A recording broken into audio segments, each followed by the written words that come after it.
आज मैं bad sister movie को एक्सप्लेन कर रही हूँ। अगर आपको हमारी एक्सप्लेनेशन अच्छे लगे तो लाइक, कमेंट और सब्सक्राइब करना ना भूलें। तो कहानी की शुरुआत में हम जेसन नाम के एक लड़के को देखते हैं जिसको म्यूजिक का बहुत ही शौक है और वो अपनी म्यूजिक वीडियो सोशल मीडिया पर डालता ही रहता है। उसके बाद हम एक लड़की को देखते हैं जो कि एक नन का मर्डर करके उसके कपड़े पहन रही होती है। फिर अगले सीन में हम फिर से जेसन और उसकी सिस्टर जोए को देखते हैं। ये दोनों वापस अपने स्कूल जा रहे होते हैं क्योंकि इनका वीकेंड अब खत्म हो चुका है। जोए और जेसन एक कैथोलिक स्कूल में पढ़ते हैं जहाँ पर टीचर्स, नन और फादर्स होते हैं। इस कैथोलिक स्कूल की प्रिंसिपल का नाम रिबेका होता है। रिबेका एक नई नन सोफिया से मिलती है जिसका आज ही इस स्कूल में ट्रांसफर हुआ है। रिबेका सोफिया को पूरा स्कूल दिखाती है और इसी दौरान वो जेसन से भी मिलते हैं जहाँ हमें ये पता चलता है कि सोफिया जेसन की क्लास टीचर होने वाली है। इसके बाद रिबेका सोफिया को उसके रूम में छोड़ देती है। अब रूम में सोफिया जेसन की म्यूजिक वीडियो देखकर अपने लैपटॉप पर किस करने लगती है जिससे हमें पता चलता है कि सोफिया जेसन को पहले से ही जानती है और वो यहाँ किसी मकसद से आई है। फिर सोफिया पढ़ाने के लिए जेसन की क्लास में जाती है जहाँ सोफिया जेसन को सरा नाम की लड़की के साथ बात करते हुए देखती है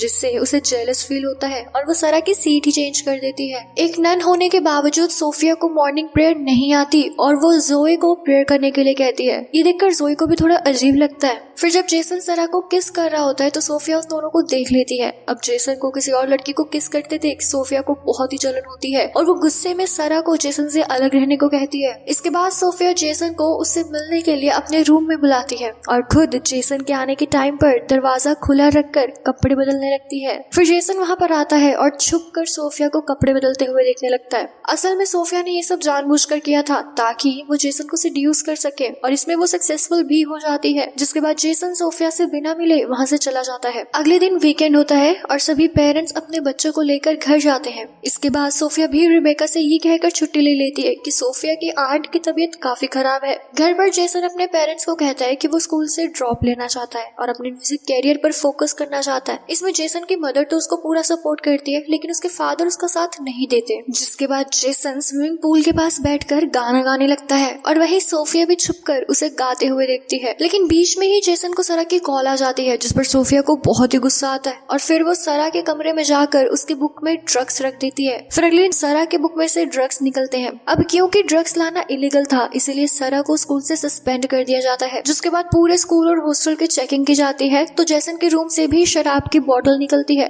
फिर जब जेसन को सजा देने का टाइम आता है तो सोफिया उसको छोटी सी सजा दिलवाती है कि जेसन इस वीकेंड स्कूल और हॉस्टल में ही रहकर इसकी क्लीनिंग करेगा। सोफिया ने उसे ऐसी सजा इसलिए दिलवाई थी ताकि वो इस वीकेंड जेसन के साथ ही रह सके और असल में सोफिया ने ही जेसन के कमरे में शराब की बोतल भी रखी थी। इसके बाद हमें पास्ट के कुछ सीन्स दिखाए जाते हैं कि किस तरह से सोफिया जेसन के प्यार में पड़ गई। दरअसल सोफिया ने एक बार सोशल मीडिया पर जेसन की म्यूजिक वीडियो देखी थी और उसे तभी से ही जेसन से प्यार हो गया था। जिसके बाद सोफिया ने जेसन की पूरी जानकारी निकाली और इसमें उसे पता चला कि जेसन के स्कूल में एक नई नन को हायर किया जा रहा है। फिर सोफिया उस नई नन से मिलती है और फिर उसे जान से मार देती है। जिसके बाद वो सोफिया बनकर जेसन के स्कूल में आ जाती है। इससे हमें ये पता चलता है कि सोफिया इसका असली नाम नहीं है। अब वीकेंड का टाइम आता है और जेसन और जोए दोनों मिलकर स्कूल में रहकर स्कूल की सफाई करते हैं। सफाई में सोफिया भी जेसन का हाथ बढ़ाती है और साथ ही उसे सेड्यूस करने की भी पूरी कोशिश करती है। उसी रात जब जेसन अपने कमरे में सो रहा होता है तो सोफिया उसके कमरे में आती है और अपने फोन की रिकॉर्डिंग ऑन करके साइड में रख देती है। इसके बाद वो अपने कपड़े उतार कर जेसन को किस करने लगती है। पहले तो जेसन को ये सब ठीक नहीं लगता क्योंकि सोफिया एक नन है, लेकिन फिर सोफिया के काफी सेड्यूस करने पर जेसन खुद पर कंट्रोल नहीं कर पाता। जिसके बाद ये दोनों इंटीमेट हो जाते हैं। अगली सुबह हम जेसन को देखते हैं जो कि काफी गिल्टी फील कर रहा था। फिर जब जेसन के कमरे में कोई नहीं होता तो सोफिया जेसन के कमरे में आकर उसके कपड़ों को स्मेल करने लगती है। पर तभी जोए वहाँ आकर सोफिया को ऐसे करते हुए देख लेती है। जिसके बाद सोफिया जोए को डांट कर वहाँ से भेज देती है। लेकिन फिर जोए जेसन को जाकर ये सारी बात बता देती है। ये सब देखकर सोफिया को जोए पर काफी गुस्सा आता है और वो जोए को टेस्ट में बहुत ही कम मार्क्स दे देती है। इस पर जोए को काफी अजीब लगता है क्योंकि वो क्लास की सबसे अच्छी स्टूडेंट थी। इसके बाद जोए फिर से एग्जाम देने के लिए आती है लेकिन वही टेबल पर एग्जाम के आंसर्स लिखे हुए थे जिसे जोए देखने लगती है।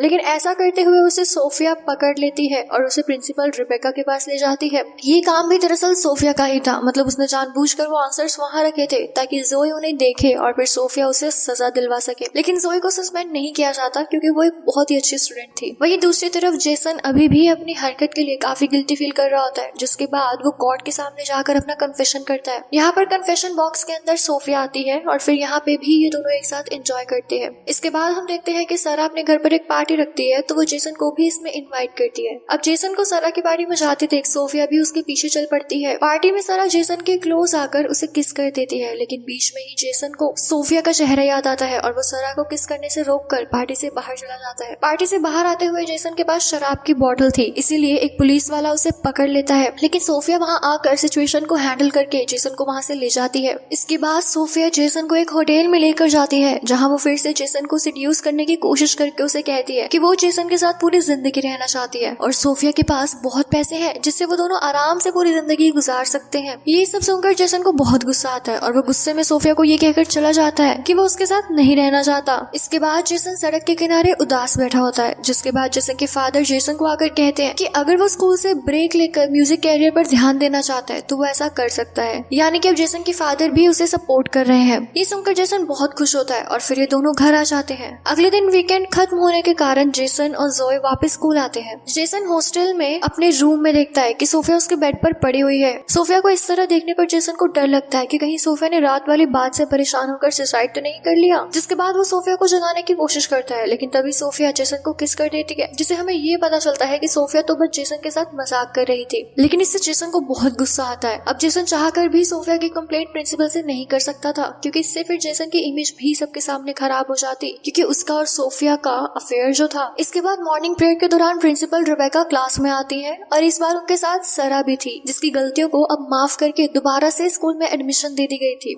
रिबेका क्लास में ये भी नोटिस करती है कि सोफिया को प्रेयर नहीं आती। इसके बाद सरा को क्लास में वापस देखने पर सोफिया को बहुत ही गुस्सा आता है और सोफिया जेसन को सरा से दूर रहने को कहती है, लेकिन जेसन उसकी बात नहीं मानता। इस पर तो सोफिया को और भी ज्यादा गुस्सा आता है और उसी रात जब सरा नहा रही होती है तो सोफिया सरा का सर दीवार में मार कर उसकी जान ले लेती है। जिसके बाद सोफिया एक साबुन वहाँ पर रख देती है, जिससे सभी को ये लगे कि ये एक्सीडेंट फिसलने के कारण हुआ है। बाद में जब जोए सरा की लाश देखती है तो वो शॉक्ड होकर वहाँ पर सबको इकट्ठा कर लेती है। अब सबको यही लग रहा था कि सरा का मरना सिर्फ एक एक्सीडेंट है, लेकिन जोए और जेसन को सोफिया पर शक था। फिर जब जेसन सोफिया से इस बारे में पूछता है तो सोफिया इससे साफ मना कर देती है और अपनी और जेसन की इंटीमेट होने वाली वीडियो जेसन को दिखाकर उसका मुंह बंद कर देती है। अब फिर से वीकेंड आता है और सभी अपने अपने घर चले जाते हैं। सोफिया भी प्रिंसिपल रिबेका से ये कहकर छुट्टी लेती है कि सोफिया की आंट की डेथ हो गई है और उसके फ्यूनरल के लिए सोफिया को जाना होगा, तो फिर रिबेका उसे जाने की इजाजत दे देती है। फिर थोड़े समय बाद प्रिंसिपल रिबेका सोफिया की आंट के फ्यूनरल पर फूल चढ़ाने के लिए हॉस्पिटल में कॉल करती है, तो उसे पता चलता है कि किसी आंट की डेथ नहीं हुई है और इससे रिबेका को ये पता चल जाता है कि सोफिया इनसे अब तक झूठ बोल रही थी। वहीं दूसरी तरफ जोए के बार बार पूछने पर जेसन जोए को सब कुछ बता देता है कि उसका और सोफिया का अफेयर था, जिसके बाद इन दोनों को शक होता है कि शायद ये असली सोफिया नहीं है। फिर जेसन को याद आता है कि उसने सोफिया के कमरे में एक लैपटॉप देखा था। अगले दिन जब रिबेका सोफिया से बात कर रही होती है तो जेसन और जोए छुप कर सोफिया के कमरे में घुसकर उस लैपटॉप को देखने लगते हैं। उस लैपटॉप में असली सोफिया की बहुत सारी फोटोज थी, यानी कि ये लैपटॉप असली सोफिया का था, जिसे इस नकली सोफिया ने उसे मारकर ले लिया था। जेसन को वहाँ पर एक दूसरा लैपटॉप भी दिखता है जो कि इस नकली सोफिया का था। जब जेसन उस लैपटॉप को खोलकर देखता है तो उसमें जेसन की बहुत सारी फोटोज होती हैं। साथ ही इसमें उन्हें ये भी पता चलता है कि इस नकली सोफिया का नाम लॉरा है। इसके बाद ये दोनों इस नकली सोफिया के लैपटॉप को प्रिंसिपल को दिखाने का डिसाइड करते हैं ताकि इस नकली सोफिया के खिलाफ एक्शन लिया जा सके। वहीं दूसरी तरफ सोफिया रिबेका के सामने अपने झूठ को छुपाने की काफी कोशिश करती है, लेकिन वो इसे छुपा नहीं पाती, जिसके बाद वो रिबेका को लैंप से मारकर बेहोश कर देती है। इसके बाद जेसन और जोए रिबेका को ढूंढते हुए चर्च में जाते हैं, लेकिन उनके पीछे पीछे सोफिया भी वहाँ आती है। बट अब सोफिया को पता चल गया था कि जेसन और जोए को भी उसकी सच्चाई का पता चल गया है, इसलिए वो जोए पर अटैक कर देती है। लेकिन तभी रिबेका आकर सोफिया से लड़ने लगती है। अब यहाँ सोफिया रिबेका को मारने ही वाली होती है कि जेसन एक स्क्रू ड्राइवर से सोफिया के सर पर जोर से वार करता है, जिससे सोफिया मारी जाती है। इसके बाद सीधा हम नेक्स्ट सीन में जेसन और जोए को ग्रेजुएट होते हुए देखते हैं और ग्रेजुएट होने की खुशी में इनके पेरेंट्स जोए को एक कार गिफ्ट करते हैं और जेसन को एक गिटार देते हैं और फिर यहीं पर ये कहानी खत्म हो जाती है। So bye, thank you for watching.